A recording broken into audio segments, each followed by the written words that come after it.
Hello everyone, Diamond Jitters aka Jackson LG here. Welcome back to another video where today we're going to be playing some Paladins. Sorry for the potato quality. I recorded in 720 and then I had to zoom in on the camera to make it HD for you guys. But today we are going to be talking about Star Wars. Yes, Star Wars. And in Star Wars, what we're going to be talking about is The Force Awakens, the two new movies that are going to be coming out. Yeah, it's going to be pretty cool, so let's get to it. So, yeah, we're going to start off with about The Force Awakens.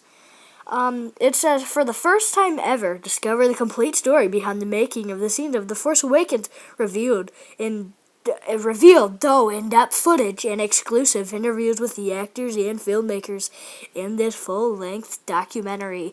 How is it a documentary and at the same time it's a sci-fi and fantasy movie? That doesn't make sense at all. But yeah, today the game we're playing is Paladins.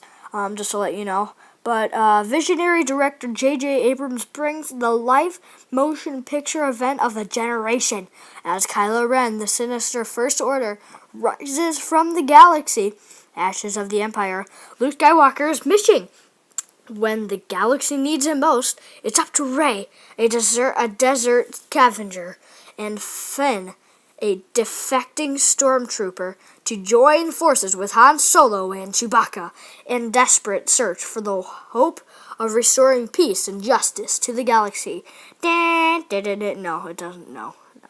But yeah, it says building BB-8. That I thought that was pretty cool because what they did was they had to add like this weird thing. I don't know.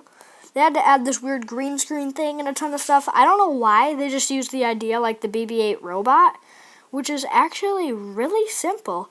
You just have a magnet in there. I don't know why they used it like that. I think that, but I can't agree. The way they did it made BB-8 in the movie look way more stable than just like falling over and everything is how the robot goes, because Bremner has one, and that's how I know that.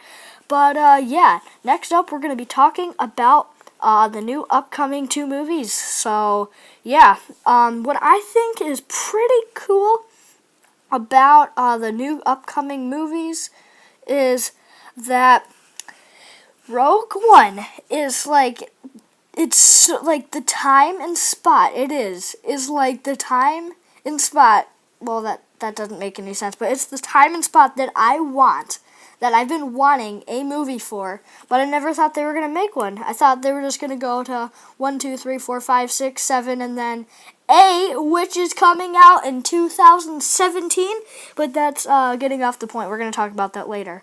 But so far, it looks awesome. So far what I've got out of it is that I think her name's Jan Orris. I'm not 100% sure. But I'm pretty sure that's her name. And if it is, then that's like one of my favorite Star Wars game, or favorite games of all, references, which is Jedi Academy. But at the same time, I think that is Jan Orris from Jedi Academy, Jedi Outcast, Mysteries of the Sith, and a ton of other games. But at the same time, and Dark Forces, but yeah, I am really excited for this new movie to come out. I hope Disney does a little bit better job than The Force Awakens. Now, I can't complain. The Force Awakens was an awesome movie, but there's like, just think, lens flares. J.J. Abrams has apologized maybe twice for how many lens flares he adds into his movies. Now, Star Trek and Beyond, the new one, and Star Trek, the last one, I forget what it was called. I even have it, but I forget what it was called. But it's like, I don't know. He uses too many lens flares, and you could especially see that in The Force Awakens. Like, whenever they're introducing a new character, you can't see his face until, like, someone actually talks to him. And he usually is the first one to talk, but that's getting off the point. So, next we're going to talk about Episode 8. In Episode 8, I have not seen trailers. There's really nothing that amazing or anything about it. But I am pretty excited for it to come out, probably more than I am Rogue One, because they just ended it on a bigger cliffhanger than most Flash episodes, if you know what I'm talking about.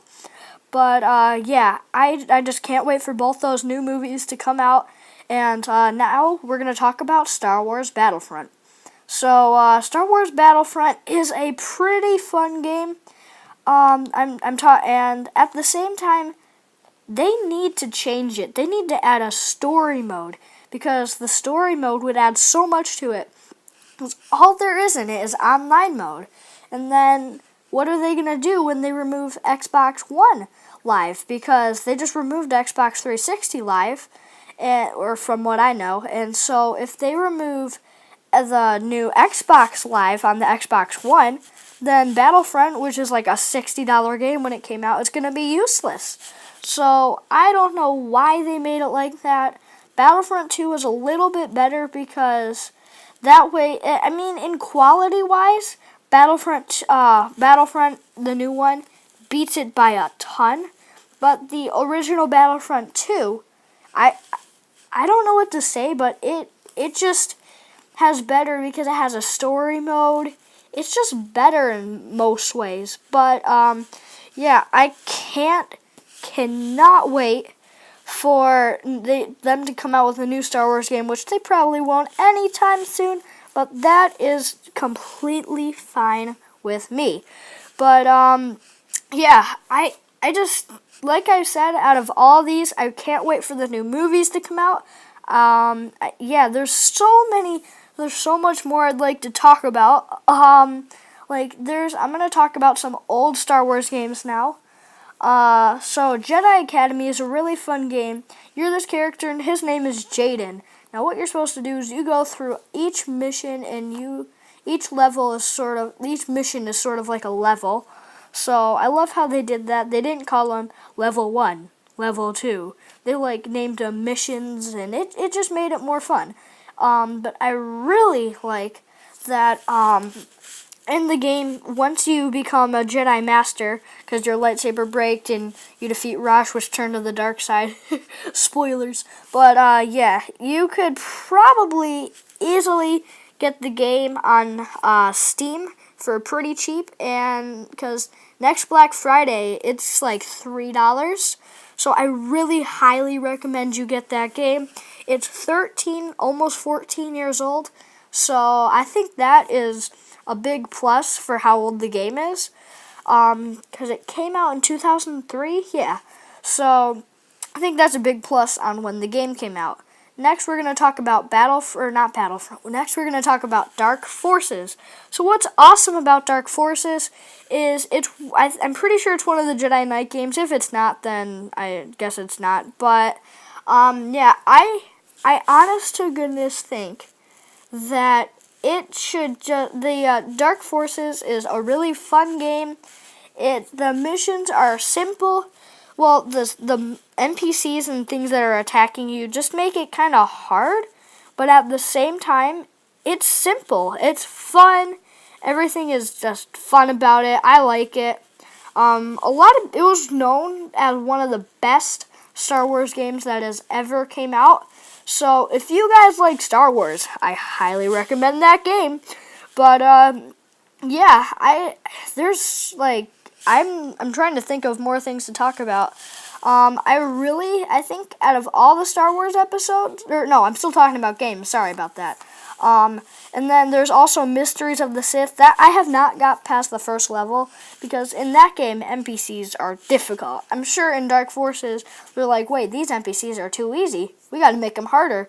So they made them harder and more complicated. The game itself is pretty fun, but I honest to goodness can't wait for another Star Wars game to come out.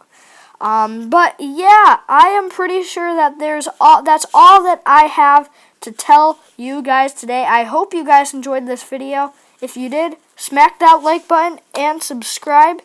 And yeah, thanks for watching.